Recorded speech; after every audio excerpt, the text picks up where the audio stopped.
بسم الله الرحمن الرحيم. تبارك الذي بيده الملك وهو على كل شيء قدير، الذي خلق الموت والحياة ليبلوكم أيكم أحسن عملا وهو العزيز الغفور، الذي خلق 7 سماوات طباقا ما ترى في خلق الرحمن من تفاوت فارجع البصر هل ترى من فتور ثم ارجع البصر كرتين ينقلب إليك البصر خاسئا وهو حسير، ولقد زينا السماء الدنيا بمصابيح وجعلناها رجوما للشياطين وأعتدنا لهم عذاب السعير، وللذين كفروا بربهم عذاب جهنم وبئس المصير.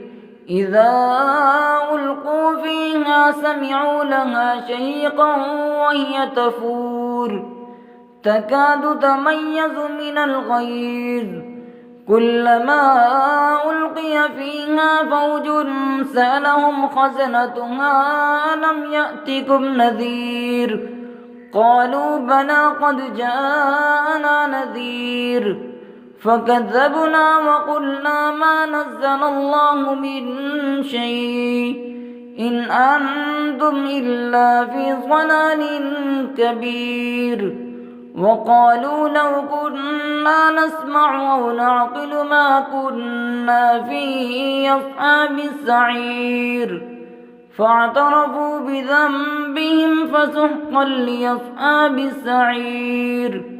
إن الذين يخشون ربهم بالغيب لهم مغفرة وأجر كبير، وأسروا قولكم أو اجهروا به إنه عليم بذات الصدور، ألا يعلم من خلق وهو اللطيف الخبير. هو الذي جعل لكم الأرض ذلولا فامشوا في مناكبها وكلوا من رزقه وإليه النشور.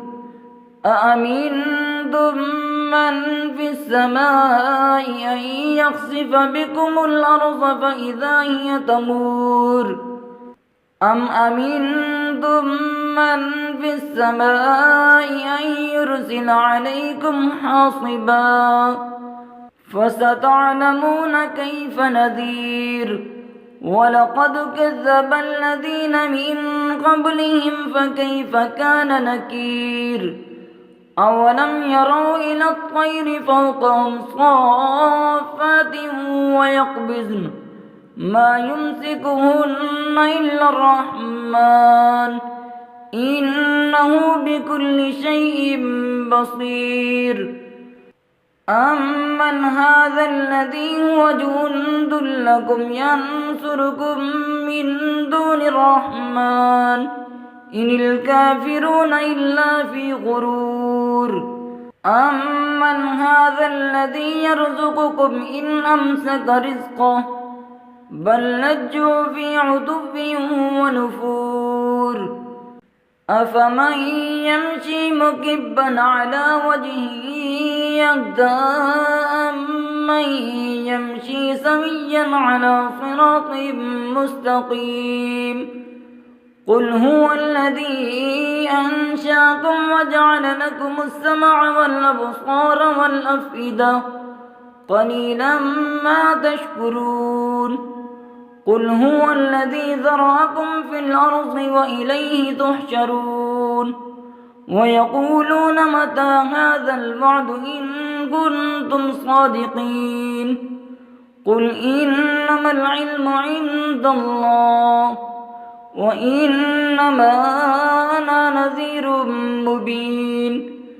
فلما رأوه زلفة سيئت وجوه الذين كفروا وقيل هذا الذي كنتم به تدعون قل أرأيتم إن أهلكني الله ومن معي أو رحمنا فمن يجير الكافرين من عذاب أليم قل هو الرحمن آمنا به وعليه توكلنا فستعلمون من هو في ضلال مبين قل أرأيتم إن أصبح ماؤكم غورا فمن يأتيكم بماء معين